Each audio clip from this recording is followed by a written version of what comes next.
Le 15 minutes, une émission présentée par Valentine Gigodeau. Bienvenue dans le 15 minutes, l'émission podcast francophone du Cambodge, un quart d'heure dédié à la francophonie et aux acteurs qui la font vivre aujourd'hui. Du 23 novembre au 18 décembre dernier, la médiathèque de l'Institut français était fermée pour travaux. Un ambitieux projet de modernisation de la plus grande bibliothèque francophone d'Asie du Sud-Est a été mené à bien. Pour en parler, nous accueillons aujourd'hui Golvin Chado, responsable de la médiathèque, arrivé au Cambodge en avril dernier. Bienvenue dans le 15 minutes francophone.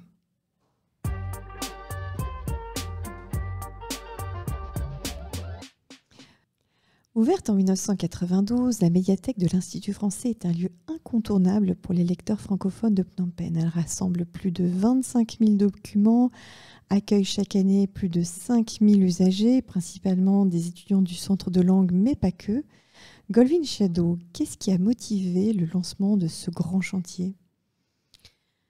Bonjour à tous et merci de me recevoir aujourd'hui pour parler de ce beau projet. Ce qui a motivé le réaménagement de cette médiathèque, c'est tout d'abord un prix qui lui a été décerné, le prix Joseph Desforêts de l'Institut de France, qui nous a été décerné en 2019 dans la catégorie des grands prix culturels et qui nous a permis de financer ce projet. Nous étions venus à la conclusion que la médiathèque était un espace encombré, qui ne correspondait plus aux usages auxquels nous souhaitions qu'elle réponde. Et donc nous avons, mon équipe et moi-même, réfléchi et nourri une réflexion autour de ce réaménagement. Je me permets de présenter cette équipe qui est composée de 5 médiathécaires. Tout d'abord, To Ou, qui s'occupe du fonds Asie, Cambodge et livres en khmer, et qui travaille à la médiathèque depuis une vingtaine d'années déjà, qui a vu beaucoup de changements au cours des années et qui m'a beaucoup aidée lors de cette réflexion. Il y a également Chantara Nul, qui est responsable numérique de la médiathèque, qui avait participé également à la création de l'espace numérique qui rassemble des jeux vidéo, un casque VR, des tablettes numériques. Ensuite, il y a Vanak Keo qui se charge du fonds bande dessinée, des périodiques, c'est-à-dire des magazines, et du fonds FLE, français langue étrangère, un fonds très important pour nos étudiants au centre de langue et nos francophiles.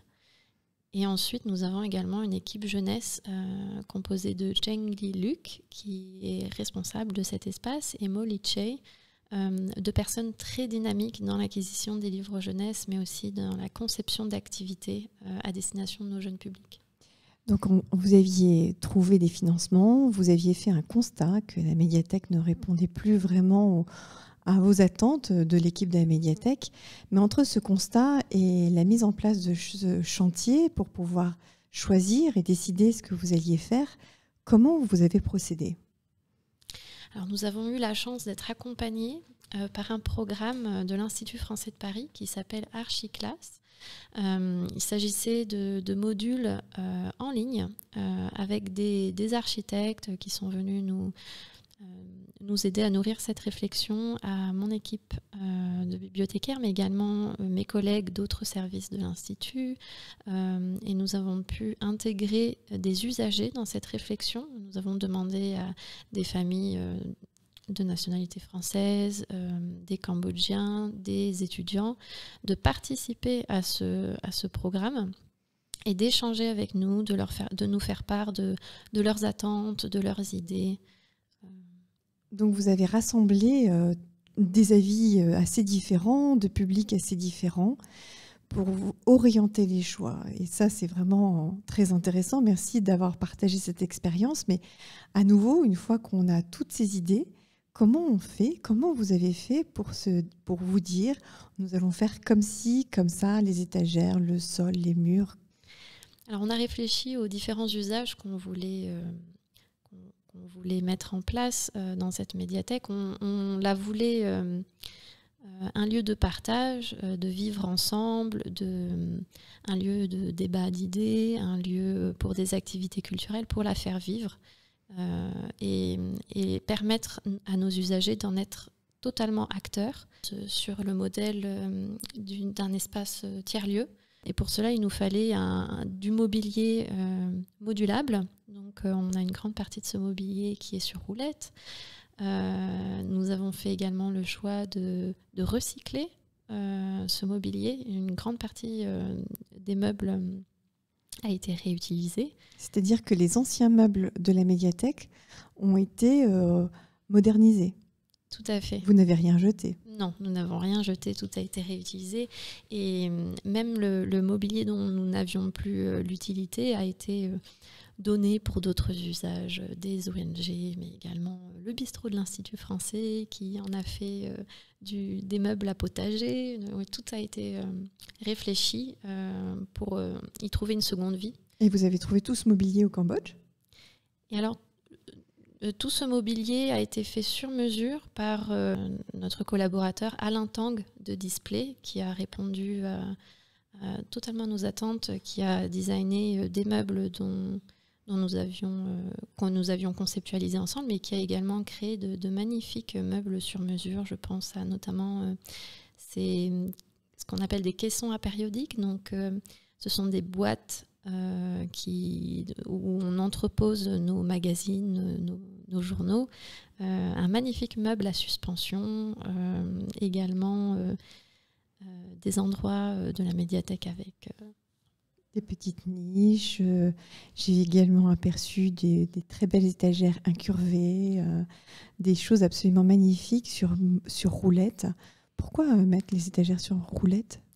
Alors l'idée, c'était vraiment de pouvoir déplacer les meubles pour en faire de nouveaux espaces, puisque nous ne pouvons pousser les murs.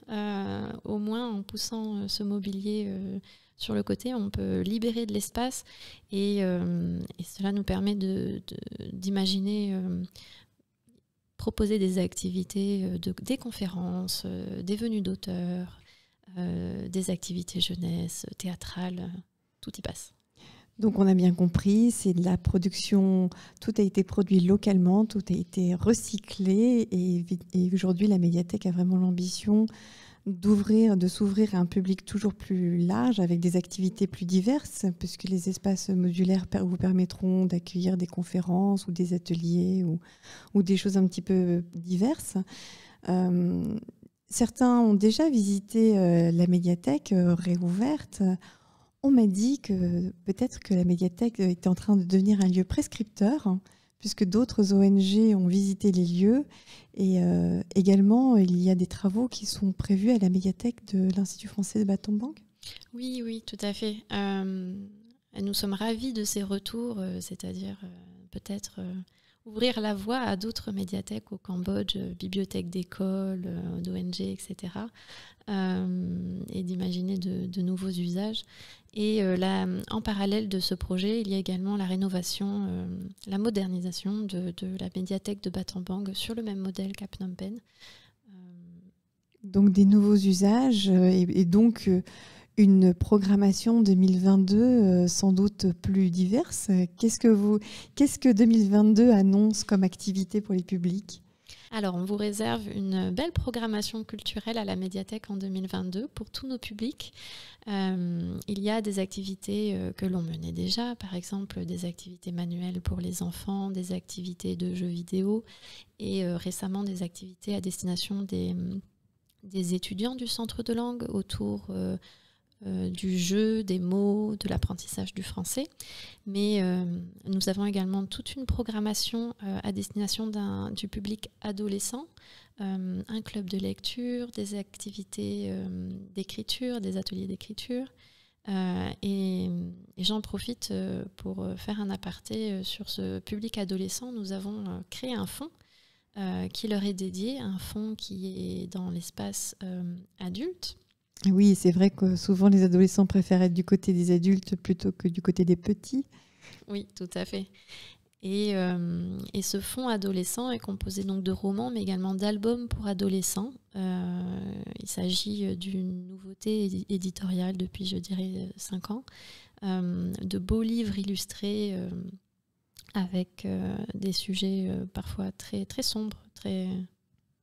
Ça veut dire également que vous avez eu une politique d'acquisition assez importante pour cette rénovation ? Oui. L'acquisition des ouvrages, je veux dire. Oui, on a eu un budget qui a été doublé cette année pour l'acquisition d'ouvrages, pour remplacer des documents déjà existants, pour compléter nos fonds.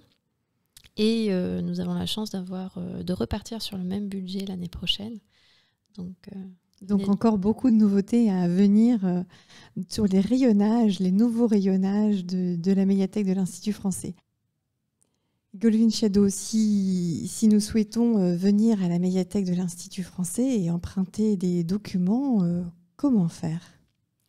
Je vous invite à regarder nos modalités d'inscription. Tout est sur le site internet de l'Institut français.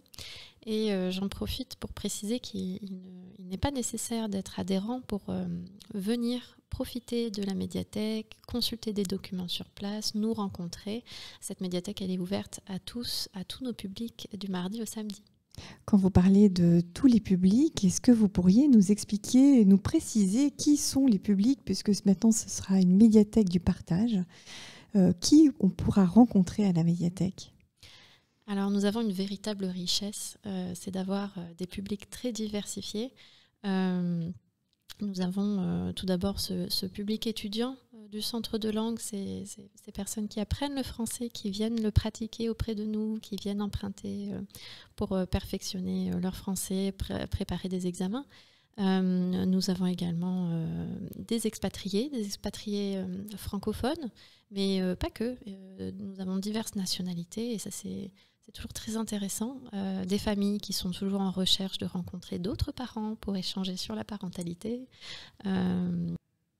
Ça veut donc dire également qu'il y a beaucoup de jeunes, d'adolescents, mais aussi de jeunes enfants qui viennent à la médiathèque de l'Institut français. Et ça, c'est sans doute une des plus belles récompenses d'avoir des enfants avec un livre dans les mains.